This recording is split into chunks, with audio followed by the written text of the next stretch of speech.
आप देख रहे हैं देश का सबसे भरोसेमंद चैनल दिल्ली नेशनल।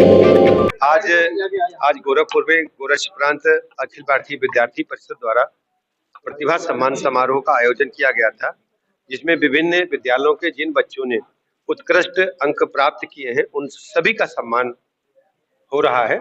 मैं बहुत ही आह्लादित हूं। अखिल भारतीय विद्यार्थी परिषद ने अपनी गुरुतर दायित्व को निभाने का काम किया है।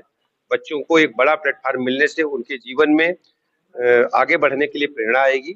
मैं ऐसे सभी बच्चों को और विद्यालय के जो प्रधानाचार्यगण हैं उन सबको बहुत बहुत बधाइयां देता हूं, शुभकामनाएं देता हूं और बच्चों को भरोसा दिलाता हूं कि हमारी सरकार उनके उन्नयन के लिए, उनको आगे बढ़ने के लिए सारे काम कर रही है। उनको एक बड़ा प्लेटफॉर्म, सबसे बड़ी बात है आदरणीय प्रधानमंत्री नरेंद्र मोदी जी ने कौशल विकास के माध्यम से युवाओं को सीधे रोजगार जोड़ने के लिए विभिन्न उपादान प्रारंभ किए हैं।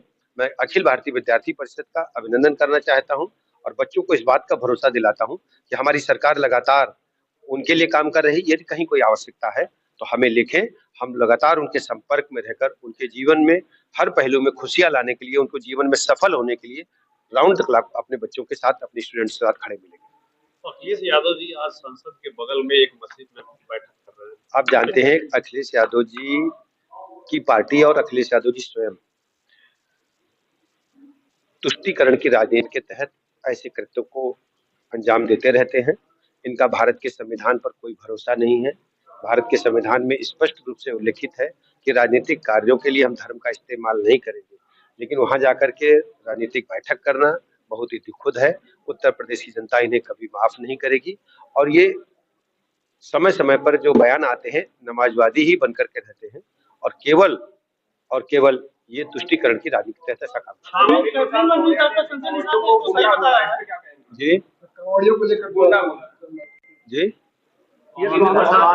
देखिए, कांवड़ियों को लेकर के मैं 2 दिन से कह रहा हूँ, जो कांवड़ यात्रा निकलती है सावन के पावन पवित्र मौके माह में, ये यात्रा पुरातन काल से सृष्टि के समय से निकल रही है। कहा जाता है कि भगवान भोलेनाथ पर जल चढ़ाने के लिए रावण के बाद भगवान परशुराम का भी नाम आता है और अन्य समय समय पर वेद पुराणों में उल्लेख मिलता है कि भगवान शिव पर पुरातन काल से सृष्टि के समय से जल चढ़ाने के लिए सावन माह में लोग जाते हैं। लेकिन यात्रा को बदनाम करने के लिए जो विपक्षी दल है, खासकर समाजवादी पार्टी के अराजक तत्व कांवड़ियों के भेष में घुसकर इस यात्रा को बदनाम करने का कुछ कुचक्र रचे हैं सोची समझी राजनीति के तहत।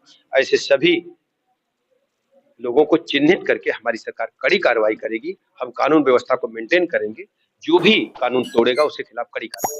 छागुर बाबा वाले मैटर पे आप जानते हैं बलरामपुर से गोंडा से लेकर के आगरा तक धर्मांतरण और गैर कानूनी गतिविधियों में जितने लोग भी शामिल हैं पूरे प्रदेश में, अब सूचना इकाई, लोकल इंटेलिजेंस यूनिट, स्थानीय पुलिस प्रशासन कड़ी निगरानी बनाए हुए, जो भी दोषी होगा उसके खिलाफ कानून के तहत कड़ी कार्रवाई की जाएगी। स्वास्थ्य के लिए देहात से बहुत सारे काम हो रहे हैं, लेकिन अभी भी देखा जाता है गांव देहात में कि लोग लगातार सुधारात्मक काम चल रहा है और हमारी सीधी नजर रहती। मैं प्रतिदिन 4-5 हॉस्पिटल स्वयं जाता हूं। आज भी हमने गोरखपुर जनपद की समीक्षा की है और सारी व्यवस्थाएं व्यवस्थित हों, बेहतर हों, सभी मरीजों को उत्कृष्ट श्रेणी की चिकित्सा व्यवस्था मिले, इसको सुनिश्चित करने का हम काम कर रहे हैं।